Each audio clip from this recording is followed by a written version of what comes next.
Ça y est, Michel Platini a pété un câble. Pourtant, c'est un grand footballeur, etc. Je vais pas vous mentir, moi je l'ai pas vu jouer. J'ai déjà vu des extraits, des highlights de lui. Ça avait l'air d'être un joueur exceptionnel, encore plus pour son époque. Mais là, par contre, là, il est venu avec une citation un petit peu catastrophique. Je vais pas vous mentir.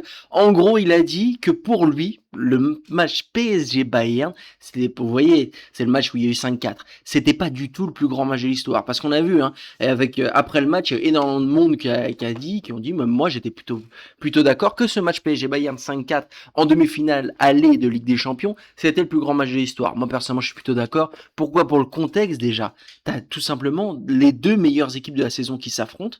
Enfin, elles s'affrontent. Alors oui, t'avais Arsenal qui était très très fort, mais le Paris Saint-Germain était vu comme en tout cas la meilleure équipe de la saison précédente. À ce moment-là, on se disait pas que le Paris Saint-Germain était la meilleure équipe de cette saison, et le Bayern qui était vu comme la meilleure équipe de cette année.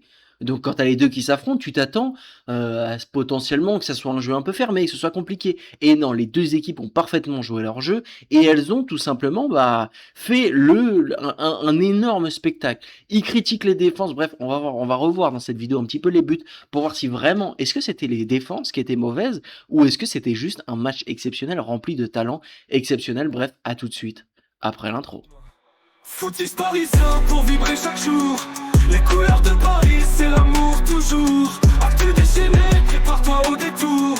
PSG, c'est la vie, la passion, le parcours.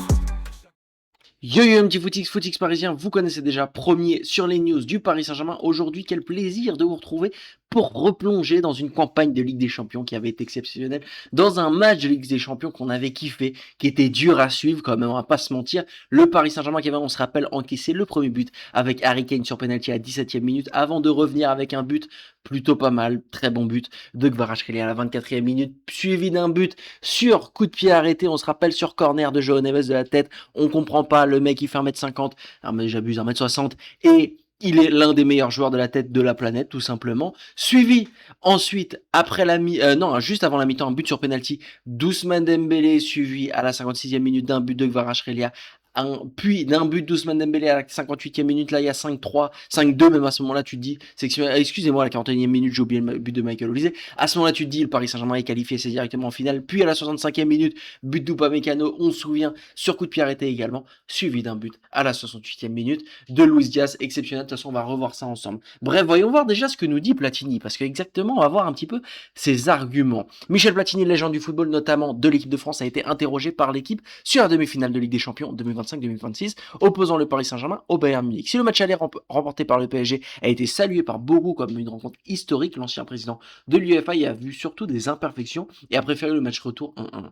Déjà, moi je trouve, si juste l'argument c'est qu'au deuxième but, sur le match retour, sur le deuxième match, il y a eu moins de buts, donc c'est un match plus intéressant parce que plus serré, je trouve que déjà l'argument il est pourri. Si pour vous le match aller il était juste bien parce qu'il y a eu beaucoup de buts, l'argument il est pourri. Mais si le match, pour lui, le match aller il était nul parce qu'il y a eu beaucoup de buts, l'argument il est pourri aussi. C'est pas parce qu'il y a beaucoup de buts que le match était bien. Non, c'est parce que comme je vous ai dit, déjà c'était une rencontre qui était attendue par les supporters de football et encore plus les supporters du PSG et du Bayern depuis très très longtemps. Hein, c'était voilà. En plus de ça, c'est un match de demi-finale de Ligue des Champions. Donc on le sait, très souvent dans les matchs de demi-finale, finale de Ligue des Champions, les matchs ils sont hyper fermés. Et là, justement, et quand tu vois le style de jeu du Paris Saint-Germain et du Bayern Munich, c'était pas du tout leur style de jeu. Et du coup, ces deux équipes, elles étaient attendues au tournant. On se demandait, est-ce que vraiment on va réussir, est-ce que le PSG va réussir à jouer son jeu contre le Bayern Munich? Est-ce que le Bayern Munich va réussir à jouer son jeu contre le PSG? Et au final, et ben les deux équipes, elles ont joué leur jeu, elles ont joué dans la chose pourquoi elles ont été meilleures. Et d'après moi, je trouve qu'il a plutôt tort en disant qu'il y a eu des imperfections. Alors oui, effectivement, s'il y a eu 5-4, c'est qu'il y a eu des erreurs de part et d'autre défensivement. Mais je pense que c'est surtout que les attaques, elles ont été tellement fortes pour moi. Hein. Je vais vous le dire. Et pourtant, il y a eu la MSN, et pourtant, il y a eu Benzema, Cristiano Ronaldo, Bale, etc. Pas de problème. Pour moi, on va dire, je vais pas dire les deux meilleurs, parce que voilà, je sais que sinon ça va faire énormément de débat et tout. Pour moi, on a eu deux des top 5 meilleures attaques de tous les temps. Tout simplement, en fait. Alors oui, ça crée des problèmes défensivement, mais en même temps, c'est trop fort, en fait. Luis Diaz, Harry Kane, Olise, toute l'année en Bundesliga, ils ont terrorisé toutes les défenses. En Ligue des Champions, c'est pareil.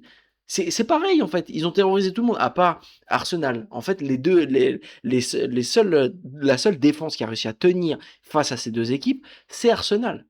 en phase de poule, le Bayern a perdu contre Arsenal. On s'en souvient, ils avaient perdu 3-1. Et ça avait été compliqué également offensivement. Et nous, en finale, même si on a gagné au tir au but, ça a été aussi compliqué offensivement. Du coup, qu'est-ce qu'il nous dit exactement? Après le match aller 5-4, on a parlé du match du siècle. Personnellement, j'ai préféré le match retour nul 1-1. A-t-il déclaré? Les gardiens étaient comme des passoires, les défenseurs encore pire, ils ont encaissé 9 buts. Et on appelle ça le match du siècle. De nos jours, tout n'est que spectacle, une belle action défensive ou un arrêt décisif. C'est tout aussi beau qu'un but. Alors voilà, comme je vous l'ai dit, personnellement, c'est pas parce qu'il y a eu beaucoup de buts que je trouve que le match est nul. Je trouve que ça c'est faux, c'est beaucoup trop simpliste. Et voilà, en fait, je trouve que ça fait un peu commentaire de vieux con. J'ai pas envie de dire que c'est un vieux con, parce qu'on respecte la légende que c'est, etc. En plus de ça, c'est aussi une légende du football français, alors on va respecter. Mais je trouve que c'est un petit peu, voilà, dire, ouais, c'est parce qu'il y a du spectacle que ça vous impressionne. Et en gros, à l'époque, les gens, ils auraient pas aimé. Non, à l'époque, les gens, ils auraient aimé.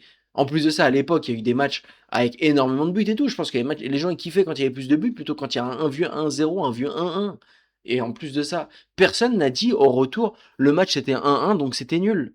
Les gens, ils ont dit juste, il y a eu moins de buts, mais les gens ont autant apprécié le retour. Au retour, il y avait une pression présente du fait que le Paris Saint-Germain a vite marqué un but, qu'il y a eu 2 buts d'avance en gros pour le PSG sur les 2 matchs, mais tu disais le Bayern pouvait rattraper, etc. Il y avait une pression constante qui était, on va dire, qui était différente, mais qui était tout aussi appréciable, mais qui était quand même un peu moins appréciable que ce match aller. En plus de ça, il y a eu en fait, le scénario du match aller fait qu'il est impressionnant. Parce que ça va dans tous les sens. Dans le sens où le Bayern commence directement par marquer le premier but. Ensuite, le Paris Saint-Germain revient au score. Tu vois, quand le PSG encaisse le premier but à domicile, faut le rappeler, tu te dis, bon, ça, voilà, ça va être chiant. Voilà, c'est fini, en fait. Encaisse le premier but contre la meilleure équipe du monde à l'instant T. Ça va être compliqué. Ensuite, il y a le but de Kvara. On revient au score. Ensuite, on gagne on mène grâce au but de João Neves. Ils reviennent au score de 2. Tu te dis, putain, c'est comme s'il y avait égalité, fait chier alors qu'on a marqué 2 buts.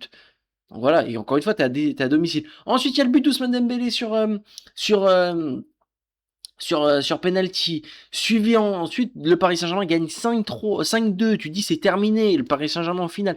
Et suite à ça, le Bayern revient 5-4 et tu te dis, tout est à jouer au match retour. En fait, c'est ça, c'est le scénario. Bref, on va revoir un petit peu les buts pour voir si vraiment c'était les défenses qui étaient nulles ou si c'était vraiment les attaques qui étaient trop fortes. Bon, là, c'est juste l'engagement. Je sais pas pourquoi d'ailleurs ils nous ont mis l'engagement. Ouais. Donc là, bon, là, c'est le penalty. Pour moi, il n'y avait pas penalty d'ailleurs sur celui-ci. Mais bon, ça a été sifflé. Bon, voilà, Safonov, il arrête pas de penalty. Safonov, il arrête pas de penalty. C'est pas le gardien qui est une passoire là-dessus. Ensuite, t'as le but de Kvara. Est-ce que vraiment c'est une erreur du défenseur? Oui, c'est une erreur du défenseur.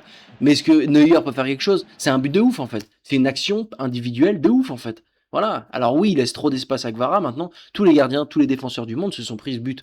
Voilà, on va pas critiquer. Ou alors tout le monde est nul en fait. Kvara, il est pas trop fort en fait. C'est que tout le monde est nul, je pense. La but de la tête sur corner. Bah déjà, des buts de la tête sur corner, il y en a dans plein de matchs. En plus de ça, comme je vous l'ai dit, alors oui, João Neves, il est tout petit. Mais il marque des buts de la tête, c'est certainement l'un des meilleurs joueurs de la tête au monde. Donc, à qui tu as reproché de prendre un but de João Neves de la tête? Le mec, il est hyper imprévisible, il est plus petit, donc qu'est-ce qu'il y a? Le mec, il va défendre avec son pied. Enfin, je veux dire, c'est hyper dur, en fait. Non, là, pour le coup, je suis pas d'accord. Ensuite, cette action de Michael Olise, pour ceux qui se souviennent, c'est une action individuelle de ouf. Alors oui, les défenseurs du Paris Saint-Germain lui ont laissé trop d'espace, mais encore une fois, c'est hyper compliqué. C'est hyper compliqué. Et Safonov, il peut rien faire. Donc là, on est déjà sur 4 des 9 buts. Les gardiens et défenseurs sont pas irréprochables. Mais voilà, c'est des hyper bonnes actions individuelles à chaque fois. Suite à ça, bon, il y a penalty d'Ousmane Dembélé, excusez Neuer, voilà, il a pas réussi à arrêter un penalty qui est hyper bien tiré. Parce qu'encore une fois, c'est des penalties qui sont super bien tirés. Là où ça pourrait être des penalties un peu pourris, etc. Non, les 2 penalties ont été hyper bien tirés.